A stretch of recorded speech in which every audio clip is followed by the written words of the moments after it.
The sun is dipping low. 5,000 men, plus women and children. Maybe 15,000 people stranded in a desolate place. It's getting dark. Stomachs are growling. The disciples check their pockets, realizing they're completely unprepared. Panic is setting in, but Jesus isn't worried. He's waiting for one specific moment that will change how we understand divine provision forever. To understand why this moment matters, we have to look at the math that didn't add up. In springtime in Galilee, near Passover, likely a tabga, scenic, but you can't eat the scenery. The crowd has been following Jesus for days, obsessed with his miracles. Now the physical reality is hitting hard. Here's where Philip steps in. Every group has a Philip. He's the realist. He's the guy who pulls out the calculator before anyone else has even finished dreaming up the idea. Jesus turns to him and asks a setup question. Where shall we buy bread for these people to eat? Now Jesus knew what he was going to do. He was testing Philip. He wanted to see if Philip would look at heaven or look at his wallet. Philip pulls out an invisible calculator. He tells Jesus 200 denarii worth of bread isn't enough. A denarius was a day's wage. So we're talking about 8 months of salary. Even if they emptied their treasury, it wouldn't buy everyone a single bite. The math is broken. It's impossible. The disciples come up with the only logical solution. Send them away. They tell Jesus, this is too big for us. Send them into the villages so they can buy food. They aren't being mean. They are being practical. Send them away is the cry of anyone who has checked their bank account and found it empty. It's what we say when you look at a broken relationship, a debt, or a societal issue. I can't fix this. We do it consistently.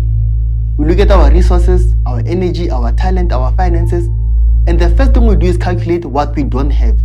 We define our lives by our lack. We look at the demand, we look at our supply, and when the numbers don't match, we assume God can't work. We think the equation ends with our balance sheet. It's a suffocating feeling, isn't it? That dead end in your stomach when you realize the math doesn't work. But here is where Jesus flips the script. He looks at these panicked men who have just proven mathematically that they are bankrupt, and he gives them a command that makes absolutely no sense. He says, you give them something to eat. Imagine hearing that. Philip just explained that 8 months' wages wouldn't buy a crumb. And Jesus looks him in the eye and says, you do it. He puts the burden of provision directly on the people with zero resources. Why? Is he mocking them? No. He's trying to break their reliance on their own calculator. See, the disciples fell into a spiritual trap. It's the trap of sending them away. We dismiss problems because we feel inadequate. We think that because we can't solve it, it can be solved. We assume our limitation is God's limitation. We think our not enough is the end of the story. But Jesus wasn't asking them to check their bank accounts. He was asking them to check their faith. He knew exactly what he was going to do, but he needed them to reach the end of their logic first. He needed them to admit, we can't do this. Because until you admit you can't do it, you aren't ready for him to do it. They were ready to give up. They were ready to disperse the crowd and call it a night. But right when the disciples were ready to quit, a tiny detail changed the trajectory of the evening. While Philip is paralyzed by numbers, Andrew looks. He scans the crowd and sees a boy, someone nobody else would have noticed. He tells Jesus, there is a lad here with 5 barley loaves and 2 small fish. The Greek word is paidarion, a double diminutive, meaning a little child or servant, at the absolute bottom of the social ladder, invisible. And that invisibility is exactly why Jesus was waiting for him. But here's what's fascinating. This boy has no idea, zero idea, that he's about to become the most important person in the story. He doesn't know his name will echo through 2,000 years of history. He doesn't know that his decision in the next few minutes will define what it means to follow Jesus. And neither do you. Then look at his lunch. We often picture big, fluffy loaves of artisan bread and 2 nice grilled bars. That is not what this was. The text specifies atas Christinas, barley loaves. In the Roman world, wheat was for the wealthy, Barley was for livestock, the food of the poor, coarse, heavy. He's carrying the staple diet of the desperate. And the fish, the word is in the standard ichthys, opsaria. This translates to tidbits or relish. These weren't the main course. These were likely tiny, pickled, dried fish, basically sardines or anchovies, used as a condiment to help you choke down the dry, scratchy barley bread. So put the picture together. You have a socially invisible child holding a poverty lunch. It's a meal that screams, you are barely getting by. And this boy, he's hungry too. This isn't surplus to him, it's his dinner. By handing it to Andrew, who hands it to Jesus, the boy creates a deliberate vacancy in his own hands. He accepts the risk of emptiness to participate in the possibility of a miracle. He has to trust that the man standing in front of him can do more with that lunch than his own stomach could. This explains Andrew's hesitation. Listen to the second half of this sentence. But what are these among so many? You can hear the embarrassment in his voice.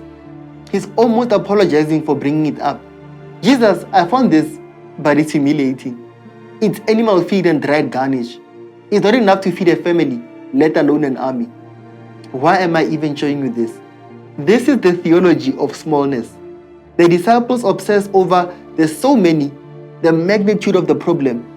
Andrew glimpses the one, the potential of the ingredient. Even he disqualifies it. This is the universal cry of anyone called to do something big, but looking at their own life and feeling small. You can see your limited bank account, your lack of a degree, your past mistakes, your stutter, your anxiety. You ask the same question Andrew asked. But what is this among so many? But that's exactly what God is waiting for. We think God needs our strength. We assume He's waiting for our competence, but He's actually waiting for our surrender. But notice that Jesus didn't ask for a banquet from a rich man. He didn't ask for a catering service. He waited for the smallest person in the crowd to offer the cheapest food available. Why? Because the miracle isn't about the quality of the raw material. It never was. The disciples saw the crowd as the problem and the lunch as a joke. But Jesus saw the crowd as the opportunity and the lunch as the seed. The conflict has now shifted. It's no longer about what we have. Philip proved we have nothing. Andrew proved we have next to nothing. The question is no longer about the resource itself. The question is about who is about to touch it. This is the pivot point.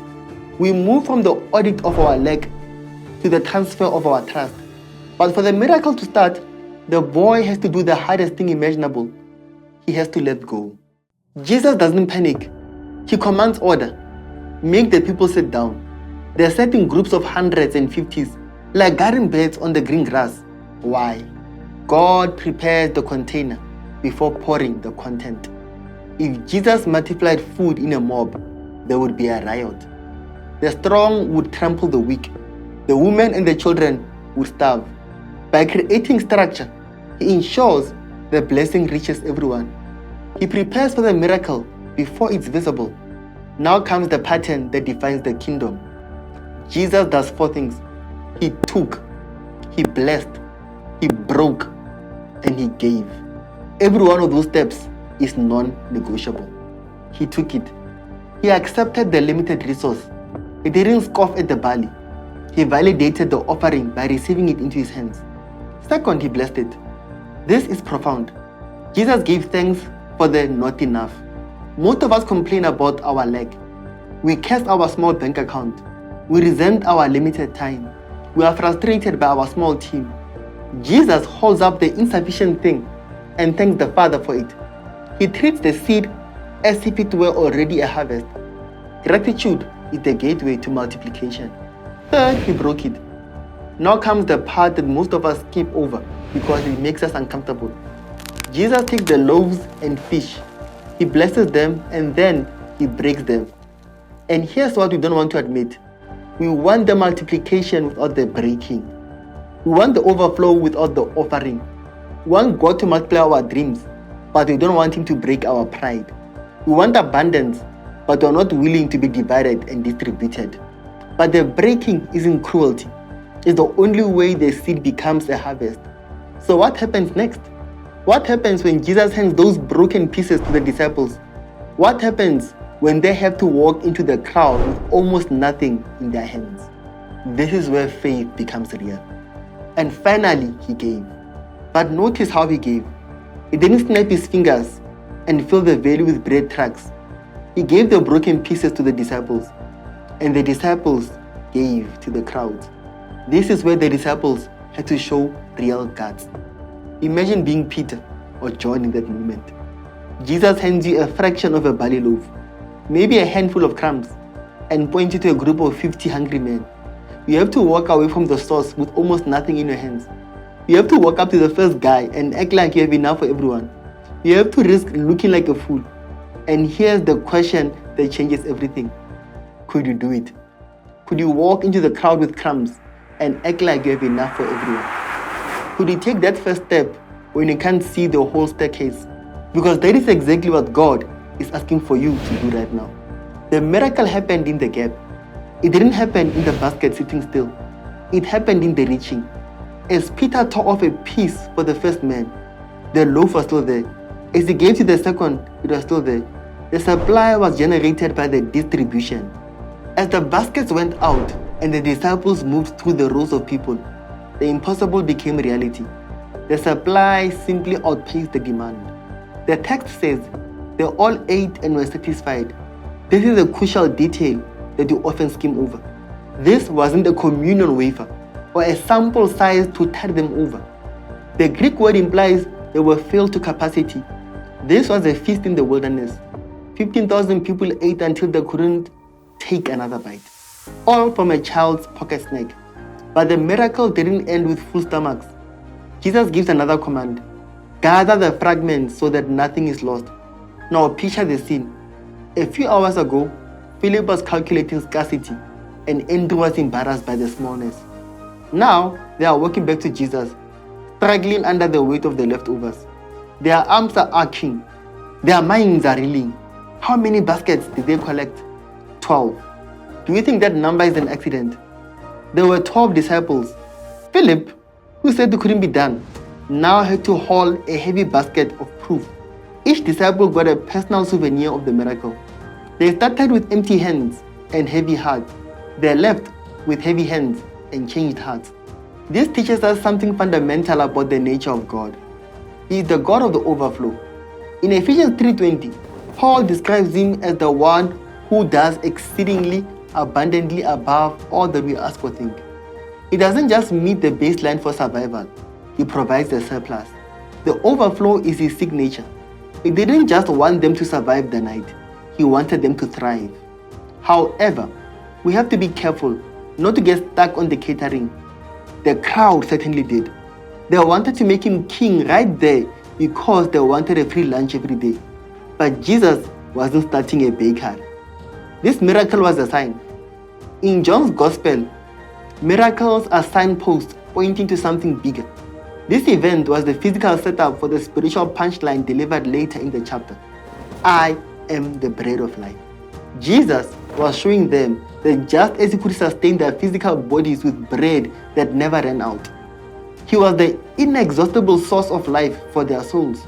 For the Jewish observers, this rang a massive bell. They knew their history. They knew the prophet Elisha once fed 100 men with 20 barley loaves in 2 Kings 4. That was impressive, but Jesus feeds thousands with 5. He's showing them, I am not just another prophet. I am the greater Elijah. I am the one Moses wrote about. And here's why that matters to you. This miracle wasn't just about feeding stomachs. It was about revealing who Jesus is, the only source that never runs dry. You are looking for that source too, whether you know it or not. In a world that promises abundance but delivers scarcity, Jesus offers something different: inexhaustible provision. This brings us back to the most nagging question of the story. Why did Jesus need the lunch at all? He is the creator. He spoke the universe into existence from nothing. He doesn't need raw materials. He could have turned the stones into bread. Satan even tempted him to do exactly that in the wilderness. He could have rained manna from heaven like he did for their ancestors in the Exodus. But here's the question that changes everything. Why would an omnipotent God, the creator of the universe, actually need a child's lunch? He could have spoken bread into existence. He could have rained manna from heaven like he did in the Exodus. So why this boy? Why this moment? The answer reveals something about how God actually works that most of us have completely wrong. And it's not what you think. I'm going to show you exactly why Jesus waited for that boy. And when you understand this, it changes how you see your own inadequacy. Because he desires partnership, he doesn't want to do it for us. He wants to do it with us. By using the boy's lunch, Jesus dignified the human contribution. He took something that was objectively worthless to the economy of the empire and made it the essential seed for the glory of the kingdom. He validated the boy's existence. He showed us that God doesn't need our ability. He needs our availability. He needs us to bring our not enough so he can demonstrate he's more than enough. He takes the natural, your barley, and adds his super, creating the supernatural. So we've traced this miracle from the setting sun and the disciples' panic to the boy's surrender and the crowd's satisfaction. We've seen that the math of the kingdom doesn't work like the math of the world. But here's what I need you to understand. This isn't a history lesson. This story isn't sitting in a museum. It's alive. It's happening right now. In your life, today. Now, I know some of you are thinking, Cyril, this is beautiful theology, but my rent is due on Tuesday. My marriage is falling apart. My kid won't talk to me. How does a 2,000-year-old picnic actually fix my life? That's the right question. And that's exactly where we're going next. You see, because the crisis hasn't changed, we are still living in a desolate place. Look around. We are facing a world that is starving. I'm not just talking about physical hunger, though that's real. I'm talking about spiritual emptiness. People are starving for purpose. Communities are starving for hope. Families are starving for peace.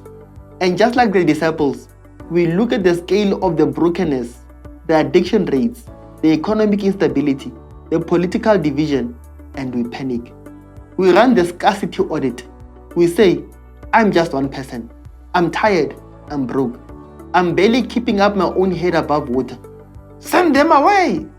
We convince ourselves that we need a harvest before we can make a difference. We think, when I get that promotion, then I'll give. When I get that theology degree, then I'll teach. When I get my act together, then I'll serve. We are waiting for the wheat, the premium, polished, abundant resource. But God isn't asking for your wheat. He's asking for your barley. He's asking for the gritty, low quality, insufficient reality of where you are right now. The lie of not enough keeps the seed in your pocket instead of in the soil. This is where the Apostle Paul gives us the mechanics of the miracle in 2 Corinthians chapter 9. He says, God supplies seed to the sower and bread for food. Catch the distinction. There is bread that's for you to eat, to sustain you. But then there is seed that is for you to give, to multiply. The problem is that most of us eat our seed. We consume everything God gives us because we are afraid of tomorrow. But the multiplication only happens to the seed that leaves your hand. This is the principle that changes everything. The supply is generated by the distribution. The more you give, the more you have. It sounds backwards, but it is the mathematics of the kingdom. So, how do you actually hand over the barley? It looks like 5 specific actions you can take this week. First, give. I'm talking about the moment when your bank account is at 47 rand and you see someone in need. That's when you give. Not from your surplus, from your scarcity. Because the moment you release that seed, you break the grip of fear.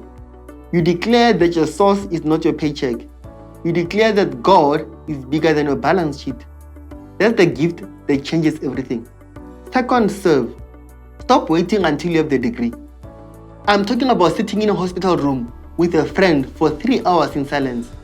I'm talking about the moment you decide to mentor that kid down the street who doesn't have a dad, even though you feel like you have no wisdom to offer. Your presence is the barley. It feels small to you, but to the person alone in that room, it's a feast. And in that silence, connection grows. You stop feeling useless and start feeling used by God. Third, fast. This is a lost art. But imagine hitting a wall so hard that you push away your dinner plate. You skip the lunch break to pray. You tell your growling stomach, I need God more than I need this sandwich. That physical hunger becomes a spiritual plow. It clears the atmosphere in a way words can't. It clears the clutter. Suddenly, you can hear God again. And then fourth, reconcile. This is the hardest bread to break. You've been staring at that phone number for weeks, waiting for them to apologize. You feel justified in your anger, but God is asking you to make the small move. Type the text, hit send. That single vibration in their pocket might seem insignificant against years of hate, but is the seed of restoration, and the weight drops.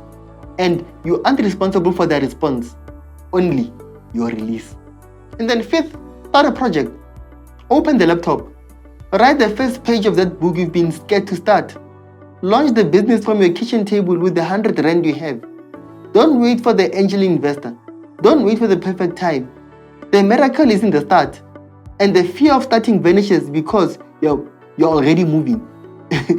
Like I'm stuttering because I'm thinking of those motivational talks.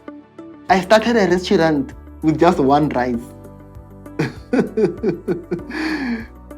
Here's what I want to know. Which one of these 5 is going to be your first move? Which barley are you ready to hand over? Drop it in the comments. Not to perform for me, but because naming it out loud changes something. It makes it real. It makes it move from someday to today. So tell me, which one are you going to do this week? Give, serve, fast, reconcile, or start? Comment below. It all comes down to one decision you have to make today. We have traced the arc of this miracle from the setting sun and the disciples' panic to the boy's surrender and the crowd's satisfaction. We have seen that the math of the kingdom does not work like the math of the world. But knowing the story isn't enough. You have to live it. Before you close this video, I needed to pause for a second, because right now, literally right now, you are holding something. Maybe it's a dream you buried because you don't have the funding. Maybe it's a desire to help your community, but you feel you aren't smart enough or spiritual enough. Maybe it's just your time. Maybe you are so exhausted that giving even an hour to someone else feels impossible. You are gripping that resource tightly, and I want you to feel that grip for a moment. Feel how tight your hand is. Feel the fear underneath, because as long as that resource stays in your hand, it will never be more than what it is right now. But what if I told you that the moment you release it, everything changes? What if the boy's story isn't just history? What if it's a blueprint for your breakthrough? Let me show you exactly how. If the boy had kept his lunch, he would have eaten it alone. He would have been full for a few hours, and then he would have been hungry again. In his hands, it was just a sack lunch, a perishable commodity with an expiration date. But the moment it was transferred into Jesus' hands, it became a revival. It became a source of life that defied the laws of physics. The greatest tragedy in the church today isn't that we don't have enough resources. It is that we are hoarding the seeds. We are so afraid of running out that we miss on the overflow. We are so busy calculating the risks like Philip that we refuse to take the risk like the lad. We convince ourselves that God is waiting for us to become more wealthy, more influential, more theological before He can use us. But He isn't waiting for your fullness. He's waiting for your surrender. He's waiting for you to stop apologizing for what you don't have and start offering what you do have. Your not enough is actually the perfect setup for God's glory. Think about it. If the disciples had thousands of dollars and bought a catering service, everyone would have thanked the donors. If a rich merchant had driven up with a wagon of food, everyone would have praised his philanthropy. But when God takes a child's neck and feeds an army, there is no confusion about who did it. Your inadequacy ensures that God gets the credit. Your weakness is the canvas for His power. The world is not starving for your perfection. It is not starving for your impressive resume or your polished presentation. It is starving for your willingness to be broken and used. It is waiting for you to step out of the crowd, to walk up to the master with your shaking hands and say, Lord, this is embarrassing. It is small. It is called barley, but it is all I have, and it is yours. That is the handover. That is the moment the miracle begins. Stop holding on to what you can control and release it into the chaos where Jesus is working. Before we wrap this up, I needed to do something. If this story, if the idea that God can do something extraordinary with your not enough, if that resonates with you, hit the like button. Not because I need the engagement, but because you are signaling to yourself that this matters. You are saying, yes, I believe this. I'm ready to try. That small action, that like, is your first barley loaf. It's you saying yes to the possibility. That nameless boy's decision to give up his lunch didn't just feed a crowd on a hillside. It echoed through history to challenge us right now. But here's what most people don't know. There are modern versions of this story happening every single week. I read of a woman who gave her last $200 to a homeless man. She had no idea how she'd pay her electric bill. 3 days later, a check arrived, a refund from a medical procedure from 2 years ago that she had completely forgotten about. The exact amount, $200. Pause. That's not luck. That's the boy's story playing out in 2025. There is a pastor who started a food ministry with literally nothing. No funding, no building, just a van and a prayer. Today that ministry feeds 6,000 people a month. He handed over his barley. God multiplied it. There is a teenager who started a tutoring program in his garage because he felt called to help kids in his neighborhood.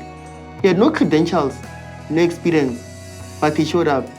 And now he's changed the trajectory of 40 kids' lives. 40 lives from one kid's willingness to start. These aren't anomalies. These are the rule when you hand over your barley. So don't hide yours because you think it's not wheat. Put it in his hands. Let him break it and watch the overflow. If you want to see how God uses the overlooked to do the impossible, make sure you subscribed. Because next week, we're going deeper into how to recognize when God is calling you to something bigger than yourself and how to say yes even when you are terrified. You are not going to want to miss that.